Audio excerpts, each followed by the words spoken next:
Very good morning, dear children. Dear children, we are on our history chapter 2 and we were at the topic the claim to paramountcy. Children, now as we have discussed above, from the early 19th century, the company now followed the aggressive policies to just expand their territories. Now, under Lord Hastings, which was the Governor General from 1813 to 1823, a new policy was, initiated, was started. Now, what was this? Now, the company claimed that whatever company is saying, its authority is very, very important and it is the supreme authority, and company has a power to power from any Indian state. It has a greater power now, and in order to protect its interest, company, it is very, very correct that company can annex any Indian kingdom or threaten any Indian kingdom, and it will be continued even after this also. So claim to paramountcy means the company's authority will be thought as a supreme authority. Company can do anything. Now, it's not that no one challenged this. Fine, we have an example when British tried to annex the small state of Kittur in Karnataka. Rani Channamma, she took arms and led the anti-British resistant movement.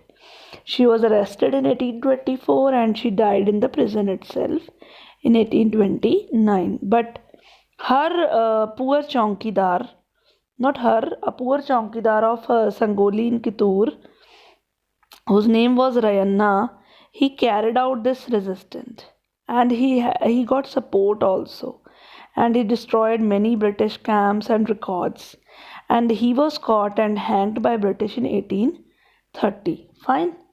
Now after that, in the late 1830s, the East India Company, what happened? It was more worried. Why? It was worried about Russia, that Russia might expand across the Asia and enter the Indian northwest, India from the northwest.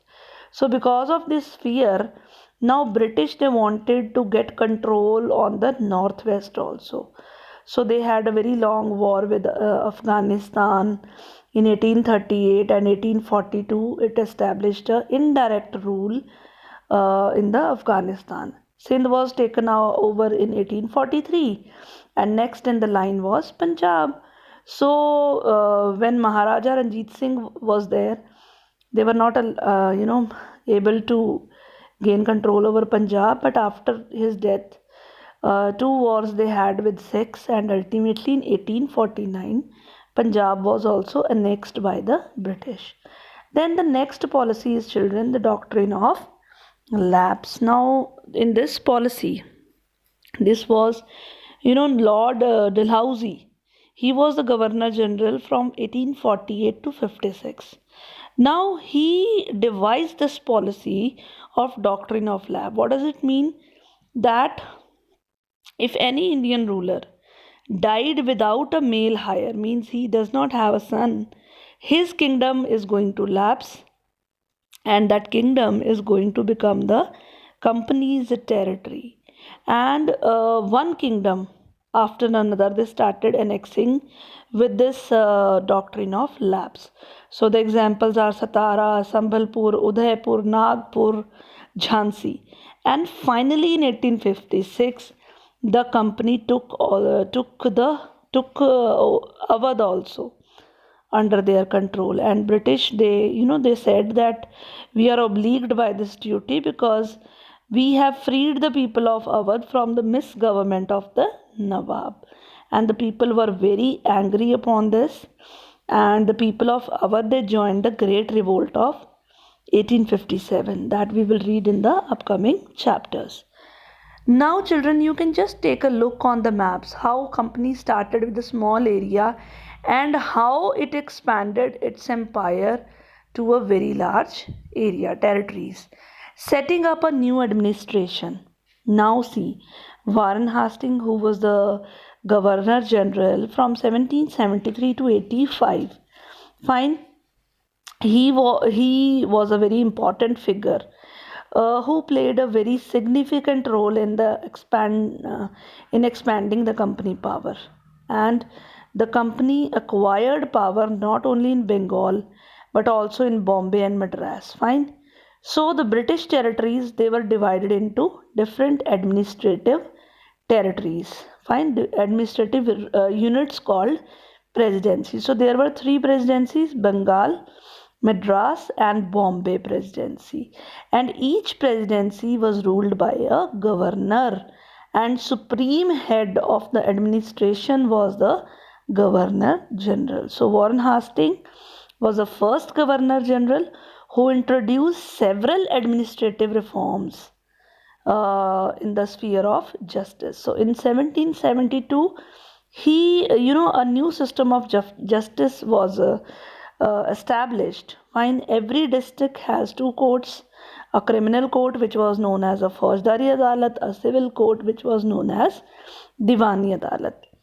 And Maulvis and Hindu Pandits, they used to, explain the Indian laws for the European district collectors. Fine.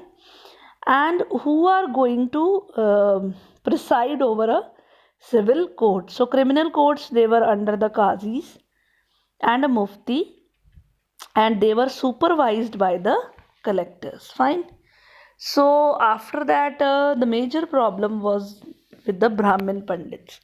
Fine, because they have to interpret the local laws based on different schools or the Dharam Shastras. So, to just make everything equal, to bring the uniformity, in 1775, 11 Pandits, they were just told to compile you know, a total gist of all the Hindus' law. N.B. Halhed, he translated that into English in 1778. A code of Muslim law was also compiled so that the European judges could get benefit out of that. Under the Regulating Act of 1773, a Supreme Court was established, and while a court of appeal was the Sadar Nizamat Adalat, which was set up in Calcutta. The principal figure in the Indian courts was the collector. Fine. As the title suggests, what was the job of the collector? To collect revenue, taxes, and he will maintain the law and order in his district. And who's going to help him out? The judges, the police officers, the darogas, and his office, means the collector.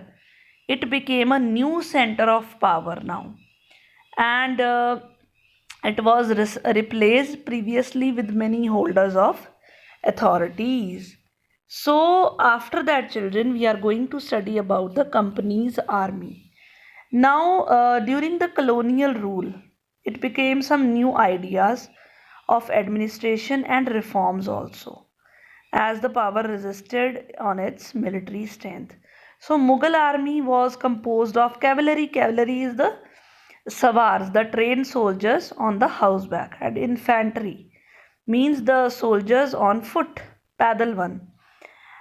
They were given training of archery, that is tirandazi, and they used to use the swords. Now the cavalry dominated the army of Mughal state, did not feel to need to have a large professionally trained infantry. So they said that we don't need infantry, we need cavalry.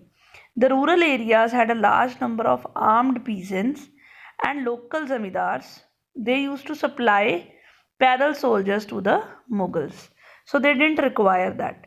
A change occurred in the 18th century when the Mughal successors, like in the state of Awadh and Banaras, they again started recruiting the peasants into their armies, and they trained them as professional soldiers. They made them professionally soldiers.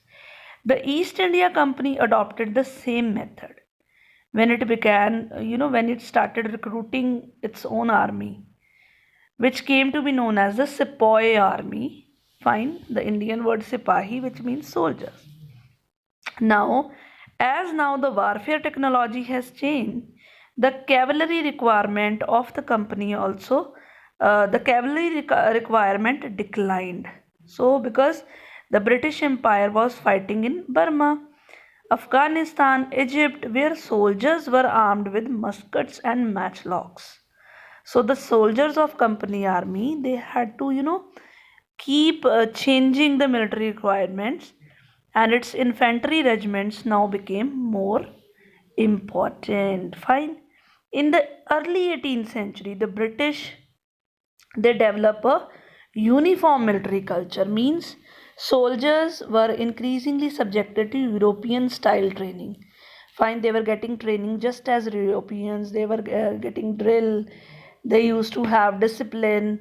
Now they have a very much regulated life as they were leading before, and many problems were also created since caste and community feelings were ignored in a building, and all were forced to lead the same professional life.